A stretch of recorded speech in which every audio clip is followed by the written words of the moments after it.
I took my wife's phone to make a call and ended up reading her messages with my son-in-law. That one action, something I never imagined I would do, instantly turned my world upside down. What I discovered next will shock you. Before we dive in, make sure to subscribe and leave a comment below telling me what time it is where you're watching from. Trust me, you won't want to miss a single second. This story is going to keep you on the edge of your seat until the very end. My fingers hovered over the screen, hesitating as a chill ran down my spine. My heart pounded violently, my throat felt tight, and a wave of dread washed over me. Why? How could everything I believed in, every ounce of trust and love built over decades, collapse with just a few lines of text? I stared at the screen. The pale glow of the phone reflected in my eyes, and the words I read felt like knives plunging straight into my chest. Martha. Monday, 3:15 p.m. Are you sure about this? What if Morris suspects something? We always believe we know our loved ones, especially a spouse we've shared a lifetime with. But suddenly that trust turned into suspicion, and suspicion into an unstoppable storm. I had to close my eyes for a moment, take a deep breath, trying to calm the chaos inside me. But when I opened them, more messages had appeared, revealing a calculated plan that I could hardly process. My son-in-law, the man I had trusted, the man I had supported, was secretly plotting to take everything from me. And my wife, Martha, was standing right beside him. The reality was too much. I didn't know whether to cry, scream, or run from the home filled with decades of memories. Yet I couldn't look away. Each message cut deeper. Every line carefully crafted, each word deliberate, as if my life, the life I thought I controlled, was just a puppet show. Dylan. Tuesday, 11:45 a.m., 60/40 split, just like we discussed. You get the house, retirement accounts. I get my fee plus the business assets through Ruby.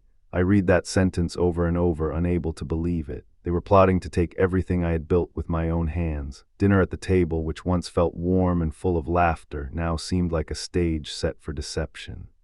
Every smile, every casual conversation, every gesture of love now felt like a mask hiding a dark secret. 37 years of marriage, decades of trust and devotion, shattered in an instant.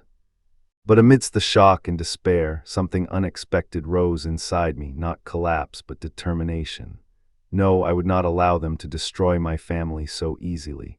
I would uncover the truth, observe, and when the time was right, strike back perfectly. Every move they made would be recorded, every detail preserved as undeniable proof. I closed my eyes again and whispered to myself, if they think they can fool me, they are making the biggest mistake of their lives. Rage surged, yes, but alongside it came clarity, a drive to remain alert, to watch, to prepare. I needed to know how deep the betrayal went, how long the plan had been brewing, and the methods they intended to use to steal what was mine. I thought back to the signs I had ignored, Martha's late yoga classes that stretched into long nights, mysterious gifts, financial details that had seemed ordinary at the time. Now, all those fragments formed a clear picture of the conspiracy. And what hurt most of all, my daughter Ruby remained blissfully unaware, trusting both of them completely. In that shocking moment, a single question kept echoing in my mind: what will happen next? It wasn't just curiosity, it was a call to action. Should I remain silent and watch everything crumble, or should I act to protect my family and my life's work? That question burned like a flare, demanding a response. I decided not to act on impulse. Anger alone could ruin everything. Instead, I would observe, gather information, and devise a precise strategy. I needed to know everything: how long the plan had been in motion, who was involved, and how they expected to execute it. Every message, every small detail would become a piece of the puzzle for my plan. The house remained quiet, but it no longer felt like a safe place. Everything seemed suspicious. Every gesture could be a mask. Every smile could hide a scheme. I tiptoed across the floor, careful to keep my composure, though my heart was still pounding as if it would burst. Everything I had trusted suddenly felt fragile, like glass ready to shatter at any moment. I told myself, they will pay for this, and I will prove that in the end justice still exists. At that moment, a question surfaced, not just for me, but for anyone watching. If the person you trust the most betrays you, what would you do? Would you crumble, or would you rise up and fight? And I made my choice. I would rise. After the initial shock of reading the messages, I had to step back and breathe. My mind raced, trying to make sense of the betrayal that had been staring me in the face. But before I could act, I needed to remember who I was and why I had spent 37 years building a life so meticulously with Martha and raising our daughter Ruby. My name is Morris Burke. I'm 63 years old, a businessman by trade and a father by heart. I've always believed in the value of hard work, honesty, and family. I started my career fresh out of college, long before the skyline of Manhattan was dotted with glass towers. Every deal, every risk, every sleepless night was dedicated not only to my professional success, but to providing a life of security and comfort for my family. Martha, my wife, and I had met in college. She was the girl with green eyes that could light up a room and a smile that could calm any storm inside me. We were young, naive, and hopelessly in love. I remember our first date like it was yesterday. Coffee on a Sunday morning, laughter spilling across the small cafe, our hands brushing over the table in shy excitement. Those moments laid the foundation for a life we believed would last forever. Ruby came along 2 years into our marriage. She was bright, curious, and kind-hearted, the perfect blend of Martha's warmth and my determination. I remember holding her in my arms for the first time, overwhelmed by the sheer responsibility of it all, and thinking I'll protect her from everything. And for most of her life, I believed I had succeeded. I wasn't a perfect father, I never claimed to be, but I was present and I was committed. Every school play, every parent-teacher conference, every late-night study session, I was there. My daughter's happiness was always my priority. Martha and I, on the other hand, had our struggles. Marriage isn't perfect, and 37 years gave us our fair share of disagreements and challenges. We had our moments of tension, arguments about money, career choices, and the ever-elusive balance between personal freedom and family duty. But we had always managed to navigate these storms, always coming back to the shared understanding that our family was the most important thing. That bond, that trust, was supposed to be unbreakable.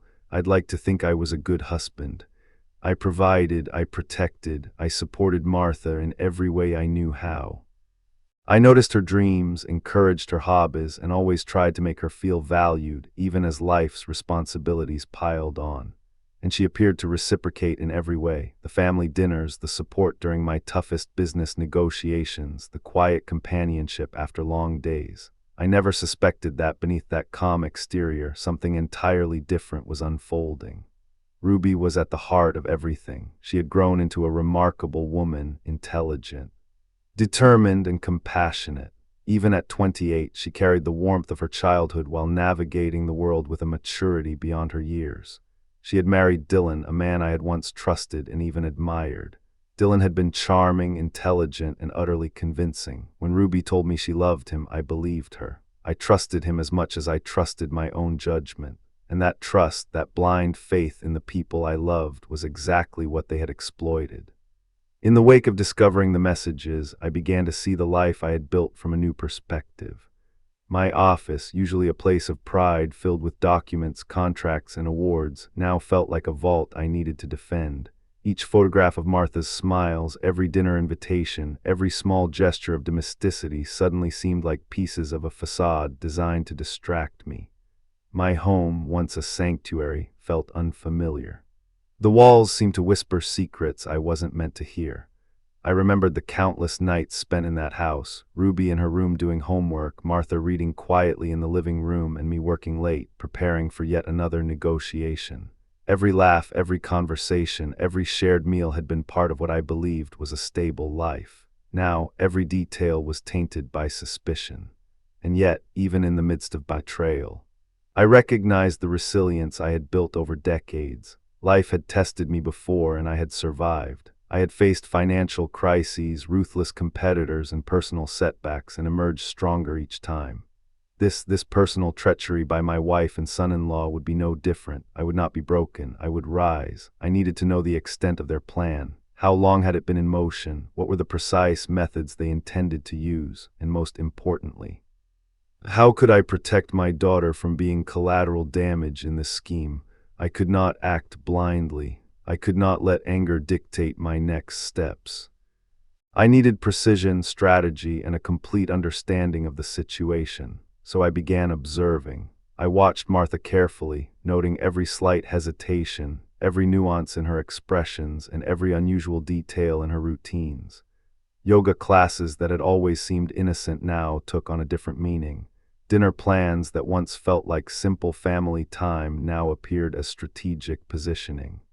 Even financial decisions, previously trivial, were clues in a meticulously orchestrated plot. Ruby, of course, remained unaware. She trusted both her mother and her husband implicitly. I envied her innocence, even as it made me more determined to shield her from the storm that was brewing. She deserved better than to be caught in a crossfire of deceit, greed, and betrayal. I had to prepare. My business assets, investments, properties, and even the family's financial security were all at stake. But beyond that, there was a personal element, a betrayal of trust, a violation of decades of shared life, and the emotional manipulation of both me and my daughter. The stakes could not have been higher, and so I planned, not recklessly, not emotionally, but deliberately.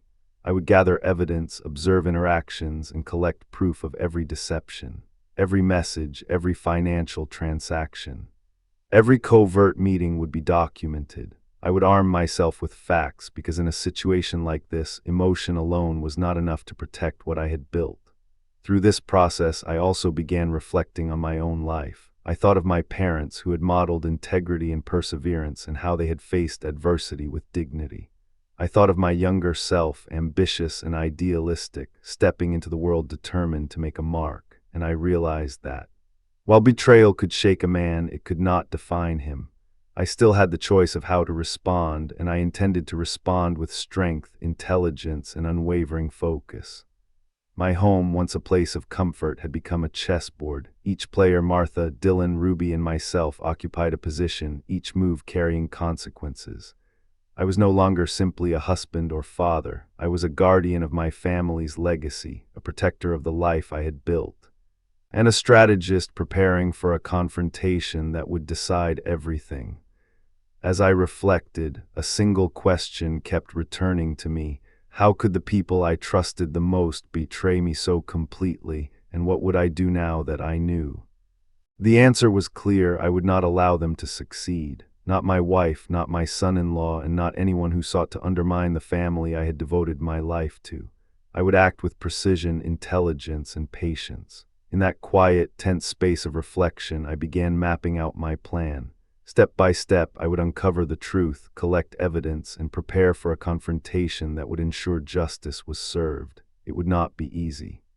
Betrayal of this magnitude rarely is, but I had something on my side that neither Martha nor Dylan could anticipate: time, patience, and a mind trained to see through deception.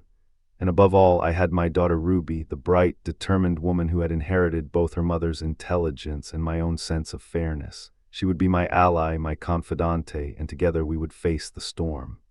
The stage was set, betrayal had been revealed, but the story was far from over.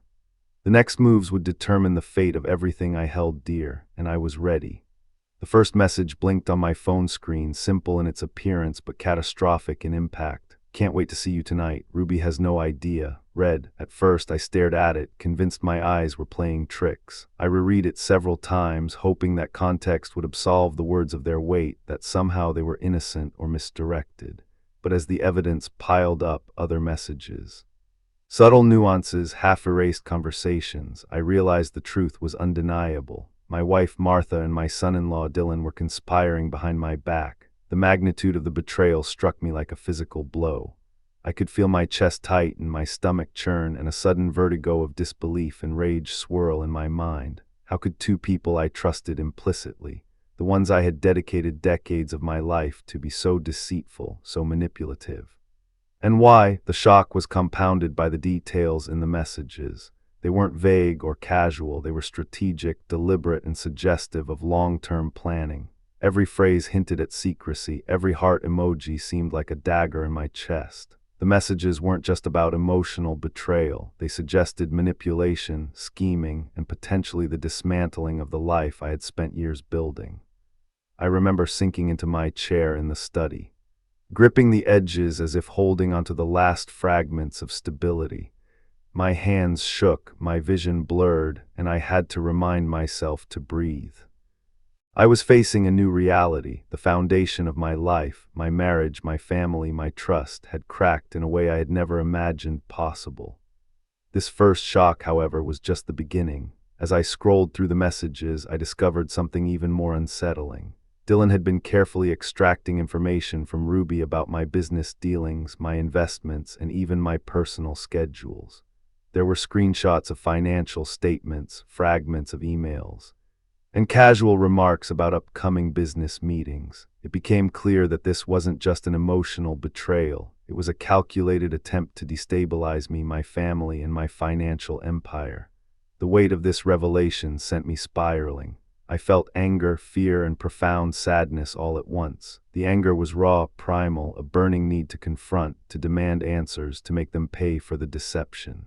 Fear was subtle but persistent, creeping into my mind like shadows: fear for Ruby, fear for myself, fear of losing everything I had worked for, and sadness for the years of misplaced trust, for the love that had been corrupted, and for the innocence my daughter carried, unaware of the storm brewing around her. I realized that this was no ordinary betrayal. This was a trigger, a catalyst that would force me into a confrontation with the darkest parts of my life. It was an event that demanded response, strategy, and courage, and in that moment I understood that I could never return to the life I had known. Everything had changed. The day after discovering the messages, I observed Martha and Dylan with an intensity that bordered on obsession. Every interaction, every glance, every word they exchanged suddenly had a different weight. I noticed small things I had overlooked before: Martha's slight hesitation when Ruby mentioned family plans, Dylan's subtle attempts to steer conversations away from financial topics, and the way their eyes occasionally met with unspoken understanding. Each moment was a clue, a piece of the puzzle that revealed the depth of their deception. My routine became hyper-focused on observation and verification. I began keeping a detailed journal of their movements, documenting conversations, phone calls, and emails.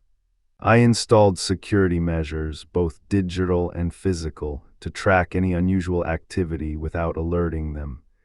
Each step I took was calculated, precise, and methodical. I knew that any rash action could jeopardize my position, both emotionally and strategically. The emotional toll, however, was unavoidable. At night, when the house was quiet and Ruby's laughter had faded from the day, I found myself grappling with a sense of isolation. I could not confide in friends or colleagues, not without risking exposure and misunderstanding. The betrayal was deeply personal, and explaining it to outsiders risked diminishing the gravity of the situation, or, worse, alerting the conspirators to my awareness. Sleep became elusive. Dreams were filled with fragmented images of my family, blending moments of love with scenes of deceit. I would wake in the middle of the night, drenched in sweat, heart pounding, and immediately check my phone for new messages, only to remind myself that awareness alone did not prevent harm. The mind can be both a weapon and a prison, and in those sleepless hours, I felt trapped by the very intelligence that had once been my greatest asset. Despite the chaos, I recognized the need for control. The trigger had ignited a crisis, but it also provided clarity. The crisis delineated the battlefield, revealing where I was vulnerable and where I needed to strengthen my defenses. It forced me to confront truths I had long avoided, that even the strongest bonds can be broken, that trust is fragile, and that the people we love are capable of profound deception. One of the most devastating realizations was the vulnerability of Ruby. She was blissfully unaware, believing in the integrity of her parents and husband. Protecting her became paramount, but doing so required subtlety and cunning. I could not confront Martha or Dylan directly, not yet. They were both clever, and any misstep on my part could endanger Ruby or compromise the evidence I was gathering. And so I developed a strategy. I would operate in silence, collecting proof, documenting every betrayal, and preparing for the moment when confrontation would be unavoidable. The goal was not revenge for the sake of satisfaction. It was protection, justice, and preservation of what remained of my family. The trigger had activated this mission, and there was no turning back. In the midst of this, I began to reflect on the nature of betrayal itself. It is a cruel and subtle force, often invisible until the damage is done. It erodes trust, distorts reality, and isolates the victim. I felt these effects acutely. My perception of my home, my family, and even myself had been altered irreversibly. Yet within this crucible of pain, I also discovered resilience. I realized that my capacity for patience, observation, and strategic thinking was more important than my emotional response. Anger could be harnessed, fear could be directed, and sadness could be transformed into clarity. The days turned into weeks. Each interaction with Martha and Dylan was a careful negotiation of appearances. I maintained a facade of normalcy while internally analyzing every word, gesture, and expression. I became acutely aware of the power of silence and observation. Words could betray, but actions, subtle, unguarded actions, revealed the truth. One afternoon, I received a message that crystallized the magnitude of the situation. Everything is going according to plan. Daddy will never suspect. Ruby is ours. My heart stopped. The casual tone, the arrogance. The certainty, it was as if they were daring me to act. This was no longer just emotional betrayal. This was a calculated manipulation of my family's entire structure, a threat to my daughter's independence, and an attempt to control the legacy I had built. I knew then that the trigger had fully taken hold. The life I had known, the trust I had relied upon, and the innocence of my family had been shattered. And yet within that destruction, a path forward emerged, a path of vigilance, strategy, and eventual confrontation. The trigger had forced a choice, succumb to despair or rise to meet the challenge. I chose to rise. I would protect Ruby, uncover the full extent of the deception, and confront the betrayal with evidence, precision, and unwavering resolve. The journey ahead would be fraught with difficulty, danger, and moral complexity. But the first step had been taken: awareness. Recognition of the betrayal had illuminated the battlefield, and I was prepared to navigate it with every skill, insight, and ounce of courage I possessed. As night fell and the house settled into a tense quiet, I reflected on the transformation occurring within me. The shock of discovery had ignited a profound shift. I was no longer just a father, a husband, or a businessman. I had become a sentinel, a strategist, and a guardian of what truly mattered. The trigger had changed everything. But it had also revealed the depth of my resilience and the clarity of my purpose. And in that stillness, I understood that the story was only beginning. The trigger had acted, the stage was set, and the journey into the heart of betrayal, strategy, and confrontation was underway. The crisis had arrived, and I was ready to face it head-on. The days after discovering Martha and Dylan's betrayal became a blur of paranoia and anguish. I moved through my home as if walking through a minefield, every creak of the floorboards, every rustle of paper, every distant laugh setting my nerves ablaze. Sleep was a fleeting illusion, a cruel trick played by a mind that refused to grant respite. My thoughts spiraled endlessly, circling the same questions. Why them? Why now? How could the people I trusted most conspire to destroy the life we had built? I tried to compartmentalize, to maintain some semblance of control. I monitored phones, emails, and even casual glances, cataloging every nuance of their interactions. But the more I observed, the heavier the weight became. Every text message, every sly smile, every whispered conversation became an indictment, a reminder that the life I thought I knew was an illusion. One evening, I found myself in the study, phone in hand, staring at another message from Dylan. Soon everything will be ours. Daddy is blind. Ruby will follow. No one can stop us. I dropped the phone as if it had burned my hands. My chest constricted and a wave of nausea overtook me. I sank to the floor, my back pressed against the wall, trembling uncontrollably. This was no longer mere betrayal, it was a siege. My home, my family, my life, they were under attack. And the enemy was intimately familiar. The breakdown began quietly, a creeping realization that control was slipping through my fingers. In the following days, the strain manifested in every facet of my life. At work, I became distracted, unable to focus on meetings or financial reports. My colleagues noticed the change, the tension in my posture, the hollow look in my eyes, the sudden irritability. Emails went unanswered, phone calls delayed, decisions postponed. The fortress of my professional life was crumbling, mirroring the chaos at home. At home, the atmosphere was suffocating. Martha and Dylan continued their subtle manipulations, weaving a web that was both invisible and suffocating. They spoke around me, never directly, but always with intention. Their laughter in the kitchen, their casual touches, their silent communications, they were everywhere and nowhere. It felt as though I were trapped in a psychological cage. Every wall closing in with silent, relentless pressure. One night, I confronted Martha directly. My voice shook, betraying the fear and fury I struggled to contain. Why are you doing this? Why are you betraying me, your family, Ruby? Martha looked at me with calm, almost clinical detachment. You always overreact. It's not what you think. Maybe you should focus on yourself instead of reading messages that aren't meant for you.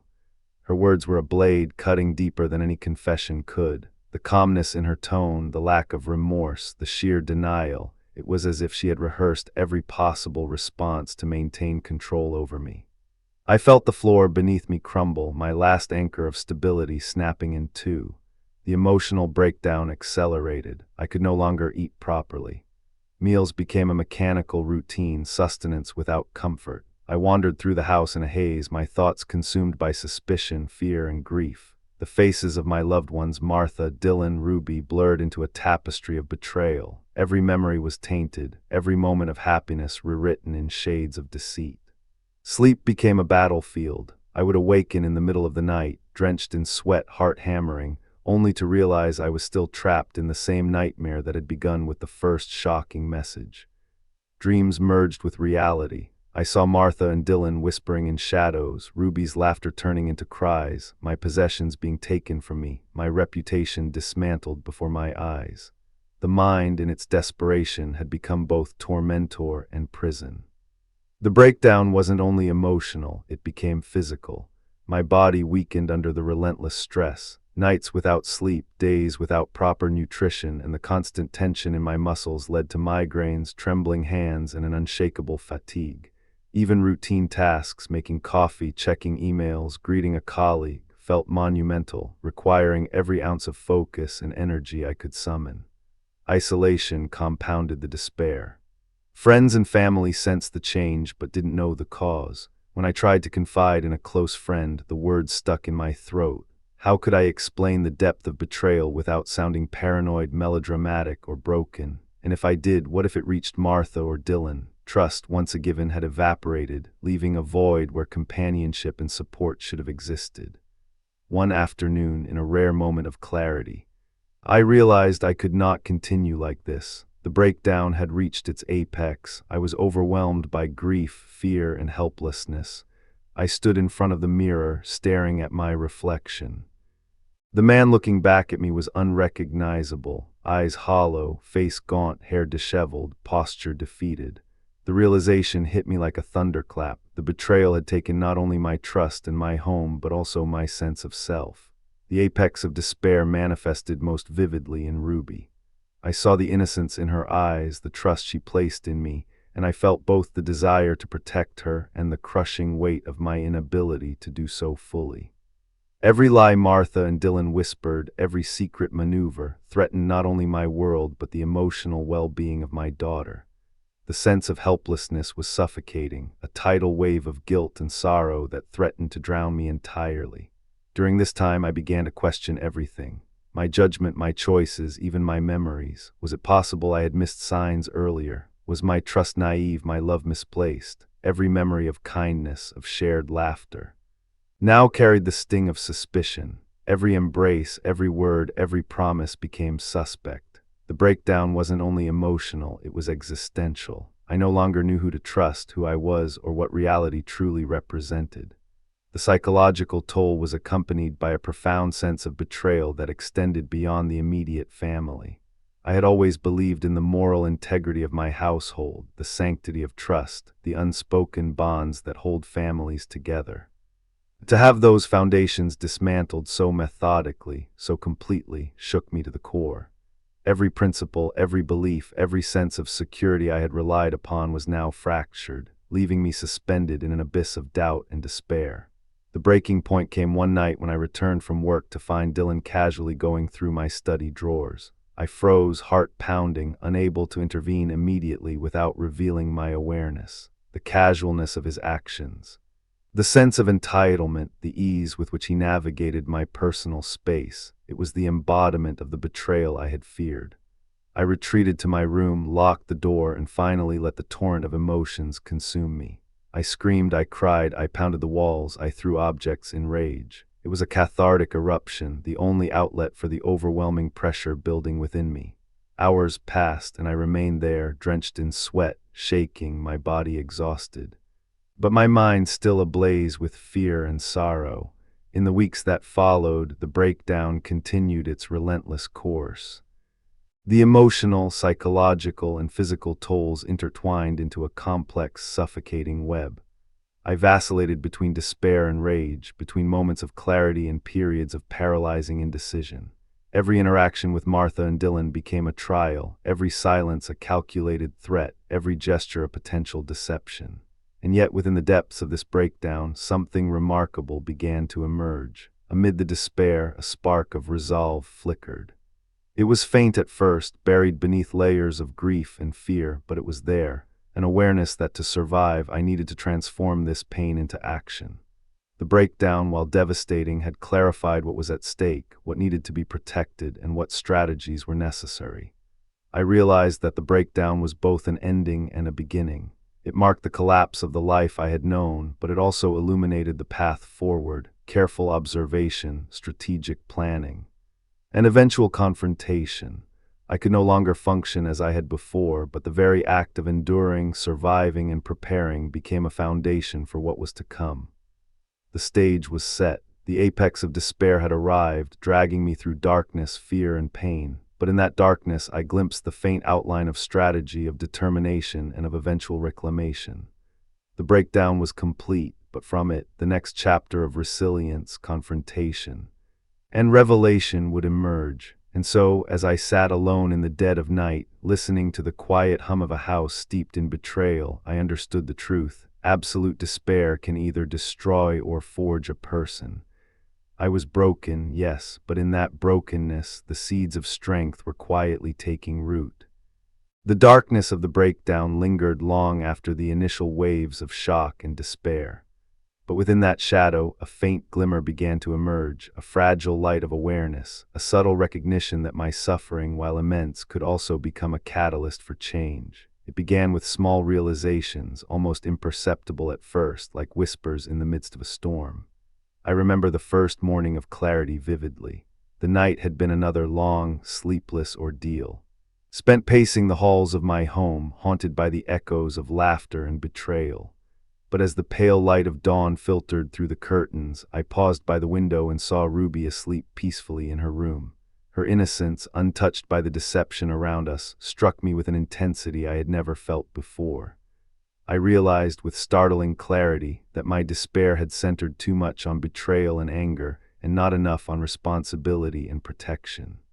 The inner shift began with a simple question: what can I control? I had spent weeks, perhaps months, fixated on what Martha and Dylan were doing, on their secret schemes and manipulations. I had let them dictate my emotional state, my sleep, my appetite, my very sense of reality. But now, for the first time, I asked not what I couldn't change, but what I could.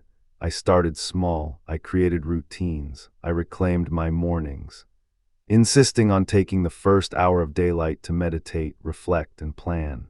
I wrote in a journal, spilling out the tumultuous thoughts and fears that had plagued me. On paper, the chaos began to organize itself. Patterns emerged, and slowly my mind became capable of focus again. The act of writing was not just therapeutic, it was strategic. By documenting every interaction, every text, every subtle nuance of behavior, I began to construct a map of the emotional landscape around me. The second step of this inner shift was acceptance. I faced the hard truth: Martha and Dylan had betrayed me. That was a reality I could not change, and resisting it only prolonged my suffering. Acceptance did not mean forgiveness, nor did it mean surrender. It simply meant acknowledging the situation as it was, without distortion or denial.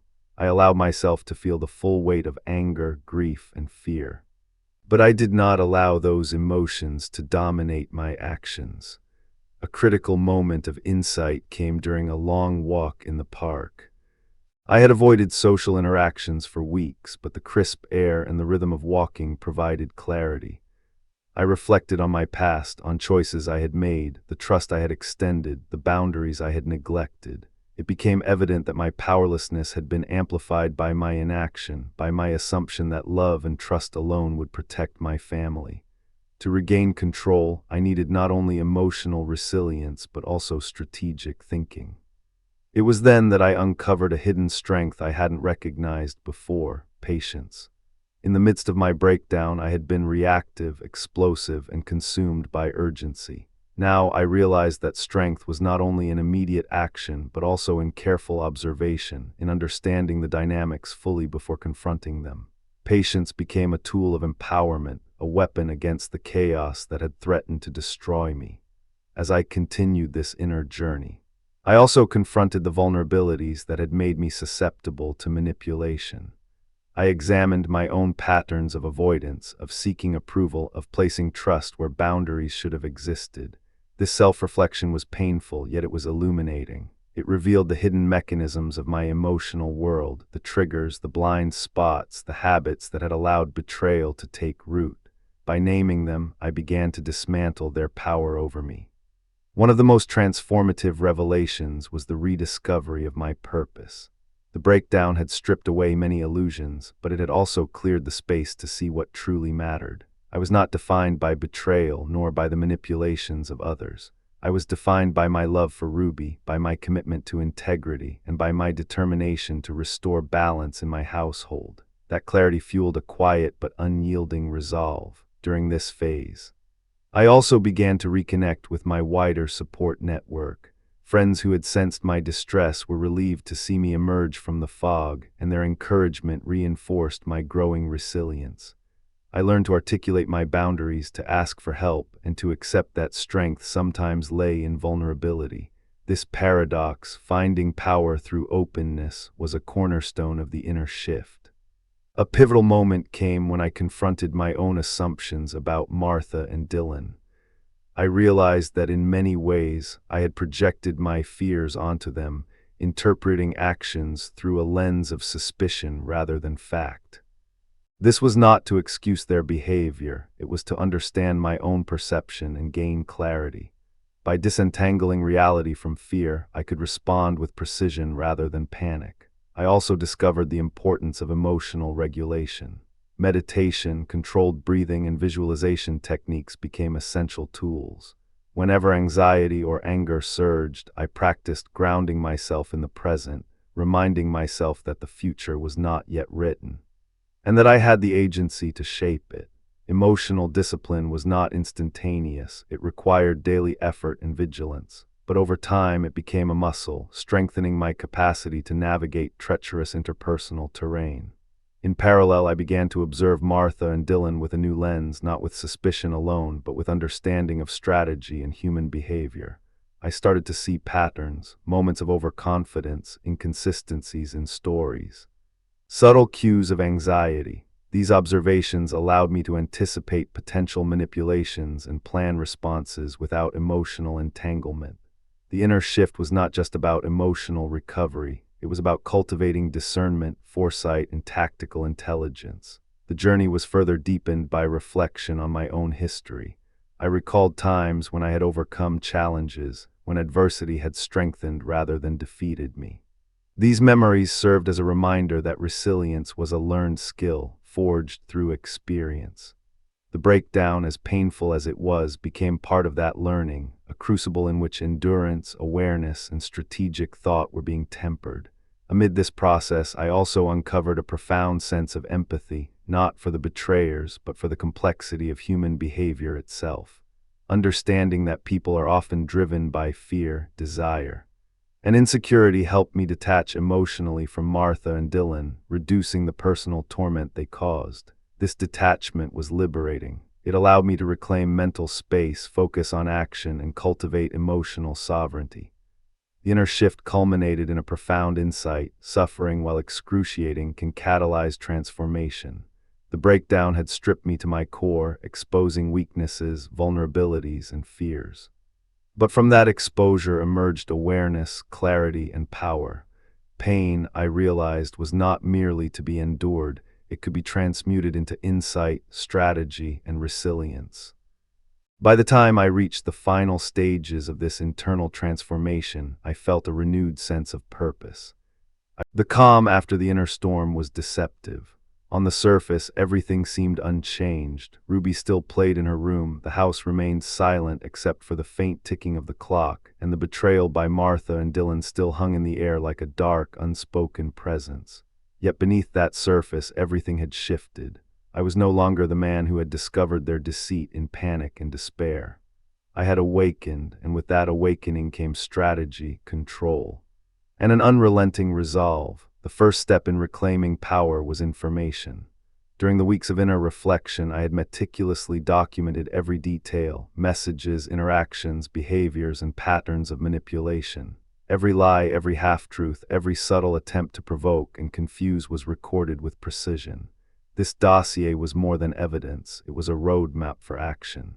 The betrayal that had once overwhelmed me now became a strategic advantage. I began by observing them, watching their routines without revealing my awareness. Martha moved with the same effortless charm she had always used to manipulate, while Dylan oscillated between arrogance and fear, often unaware of how closely his actions were being scrutinized. What had once terrified me, their unpredictability, was now a source of insight. Every gesture, every word, every hesitation offered clues. I was no longer a victim, I was a tactician. Turning their own mistakes into leverage, the next step was subtle escalation. I tested boundaries carefully, planting minor truths and observing reactions. Martha's expressions shifted imperceptibly when confronted with inconvenient facts, revealing cracks in her composed facade. Dylan, too, stumbled when unexpected accountability emerged. Each small confrontation was carefully calculated to assert authority without triggering defensiveness. The goal was psychological domination, to let them know without a word that the balance of power had shifted. Revenge, I realized, was not about violence or public spectacle. It was about reclamation of control and dignity. The first major maneuver came with precision timing. I orchestrated a scenario in which Martha and Dylan believed they had once again manipulated me, only to have their confidence shattered by the evidence I presented. Messages they thought hidden, lies they assumed unnoticed, and patterns of betrayal they believed were invisible, all emerged in a single, undeniable revelation. The shock in their eyes mirrored the initial shock I had once felt, but this time I was calm, collected, and in command. There was a moment of poetic satisfaction when Martha, usually so composed, faltered. Her carefully maintained smile wavered, and for a fleeting instant the facade of control crumbled. Dylan's bravado evaporated as he realized the consequences of underestimating me. This was not cruel gloating, it was justice in its purest form, exposure of deceit. Accountability for manipulation and recognition of the one they had wronged. But the payback went beyond psychological triumph. I took concrete steps to protect Ruby and myself from further harm. Boundaries were enforced, access was restricted, and I implemented measures that ensured transparency in all interactions. Every move was intentional, every action a reinforcement of authority. The betrayal that had once left me vulnerable now fueled my vigilance. I was no longer reacting out of fear, I was proactively constructing a secure environment. The climax of this reversal came in a confrontation orchestrated with meticulous planning. I invited Martha and Dylan to a discussion under the pretense of reconciliation. The setting was neutral, controlled, and deliberately designed to minimize surprises. Yet the room was charged with anticipation, not theirs alone, but mine. I entered with the composure of someone who had endured the storm and emerged stronger. Their attempts at charm and manipulation were met with calm observation, their strategies anticipated and countered. I presented the evidence systematically and without emotion, allowing the facts to speak for themselves. Each lie unraveled, each act of betrayal illuminated, until the truth stood undeniable before them. The power dynamics had completely inverted. The manipulators, once in control, now sat exposed and powerless, while I held the unassailable position of clarity, knowledge, and strategic superiority. The psychological impact was profound. Martha tried to regain composure, but every attempt at diversion or manipulation failed against the wall of evidence and calm authority. Dylan's arrogance dissolved into a mixture of shame and fear. The shift was no longer subtle, it was absolute. The emotional satisfaction came not from vengeance, but from witnessing justice enacted naturally, the balance restored, and the truth recognized. Yet, the reversal was not only about defeating them. It was about reclaiming my life and asserting moral authority. I did not need to humiliate or destroy. I needed only to enforce boundaries, ensure transparency, and demonstrate resilience. This distinction was crucial. Revenge had a purpose: to correct imbalance and restore autonomy, not to perpetuate cruelty. In every action, I reminded myself that power wielded with integrity was far more satisfying than unchecked rage. During this process, I also cultivated public and social reinforcement. Trusted friends and family were made aware of the situation, not to gossip or shame, but to create a network of accountability. This step reinforced the psychological impact on Martha and Dylan, while also ensuring that The house was quiet now.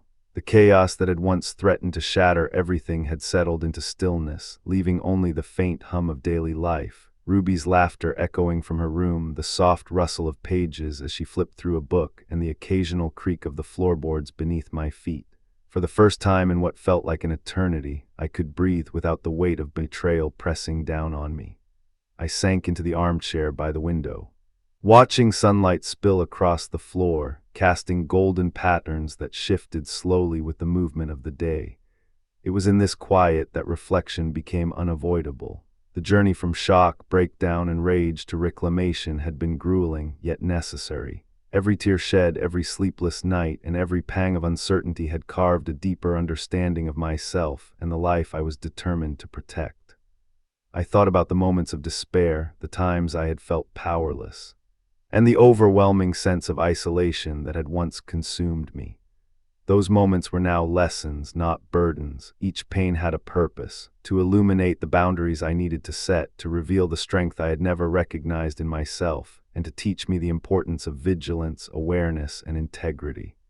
The betrayal of Martha and Dylan, which had once seemed like an insurmountable catastrophe, had become the catalyst for personal growth and empowerment.